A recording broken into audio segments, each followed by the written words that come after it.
With Terrell Davis, the New Orleans Saints advance to the divisional round of the NFC playoffs. They will play host to the Tampa Bay Buccaneers for the third time this season. Those two teams will tangle. And Terrell, as we get a look at how this one played out, boy, it was just a dominant production by this Saints defense, wasn't it? And you get a look here. Yes, it was. Last two home playoff games were lost by the Saints. And you see Drew Brees getting his top receiver, Michael Thomas, back after missing the last three with that ankle injury. Alvin Kamara missed last week on the COVID list, had 6 rush TDs on Christmas Day. So let's get right to it. Kamara rushing upfield for a 6-yard gain on first down. And 3 plays later, Brees, Michael Thomas for the touchdown. Saints go up 7-0. That was Thomas's, Terrell, first receiving touchdown in his last 385 days. You got to go back to Week 16 of 2019. No, that's a long time for can't guard Mike. But you know what? He's missed a couple of weeks. He's back, scored a touchdown, got his team up 7-0. And a nice start for Mitch Trubisky. Nice connection to Javon Wims. Matt Nagy would challenge the ruling on the field that it wasn't a catch. And as you take another look, good challenge. Gets both feet in bounds, has possession. And how about this? Next play, they draw it up. Trickery, and it works to perfection. A wide open Wims in the end zone. Oh, you know what it is? You make the most difficult catches, and then the most simple catch that you need to be making, it goes right through your hands. Come on, Bulldog. We got to do better than that. Easy opportunity for points there. And now 3 plays later, Mitch rushing to his right, pushed out of bounds by Saints defenders short of the first down on a 4th and 4. They turn the ball over on downs. They failed to come away with any points. They could have tied that game up at 7 early on, and who knows what would have happened moving forward. Taysom Hill, by the way, now in at quarterback, looking to take that deep shot. Instead, hit on the play. John Jenkins recovers. They called it a fumble. Would have been an interception or a fumble regardless. Taysom Hill turns the ball over with Brees on the sideline. And we know that was a bit of an issue throughout the course of the season. All the fumbles from Taysom Hill. Brees asking publicly, what are we doing? So could the Bears capitalize? And the pass falls incomplete. Saints thought it was a catch, a fumble, and a return touchdown. Sean Payton would challenge that play. As you get another look, Montgomery did not have possession. No, he just turned. He took 1-2 steps, and I think there has to be a third for him to complete the process. So that was a good call by the refs, bringing that. So 7-3 lead at the half, and now we go back to Week 8. You see what happened there with Wims and C.J. Gardner-Johnson. Also had beef, did Anthony Miller, along with Wims, with Gardner-Johnson, and they were seen trash-talking between plays in Week 8. You see that there.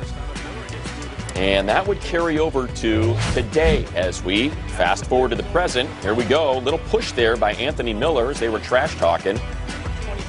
And Miller gets ejected from this game. There's his head coach, Matt Nagy, talking to him as he has to walk off the field. Clearly some bad blood between these teams.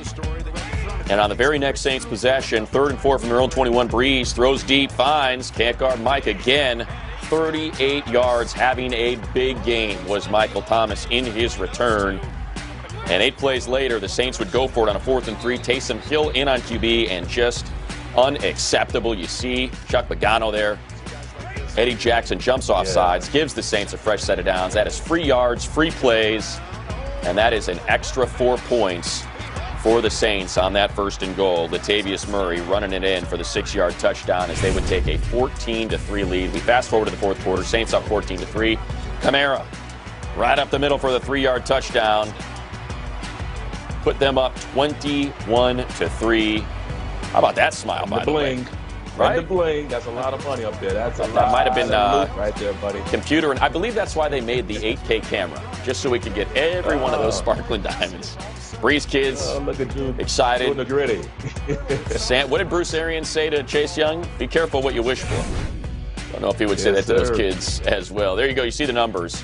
Just a bit of a miserable outing for the Bears offense. And by the way, it is wildly skewed on that final possession in which they would score a touchdown as the clock hit zeros to make this 21-9.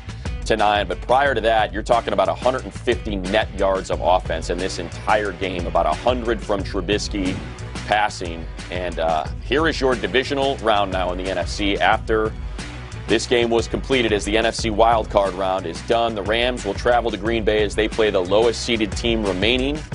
Both wildcards get wins on the road. The Bucs knock off the Washington football team. It'll be round 3 between Brady and Breeze, 2 surefire first-ballot Hall of Famers. And you see the Saints already ready for this one as they swept the regular season series. One of those games, just an absolute miserable outing for Tom Brady, that 38-3 contest. So, I don't know where you want to start, TD. Let's look back before we look forward to that one and just all the things that seemed to go wrong for the Bears offense, or if that was more of a tip of the cap to the Saints defense and how they were able to bottle up Mitch Trubisky and company today. Well, the Bears to me had to be perfect. They had to have the perfect game plan. And we saw when you talk about Javon Wims dropping that pass, the score was 7-0 at that point. And he made a spectacular catch right before that dialed up the perfect play, and then you drop it. And Money, when I've been on the sideline in games like that, and when you don't make plays early in the game, when you're the underdog, it really deflates your squad because you don't have a lot of opportunities to make those type of plays. And that play was so big, and then as the game started to progress, the Bears were 0-4. I mean, at some point they were 0-9 on third down, so they weren't staying on the football field. Their defense was giving a great effort, but they became gassed after a while. And then the Saints started to take over, had long sustaining drives that ended in touchdowns. And once that starts to happen, it's tough for you to get back in there. But the Bears offense was not in sync. Anthony Miller got kicked out of the game. You're already down without Darnell Mooney. So you're already shorthanded at receiver, and now you're really shorthanded without your top 3 receivers. So, yeah, and the third down, they just were not connecting here. And look at that. You see all the miscommunication things right there. The drops, just not getting the ball past that marker. And that, again, it weighs heavily on the defense. At some point, the defense like, man, you guys got to help us out. And they just weren't doing that.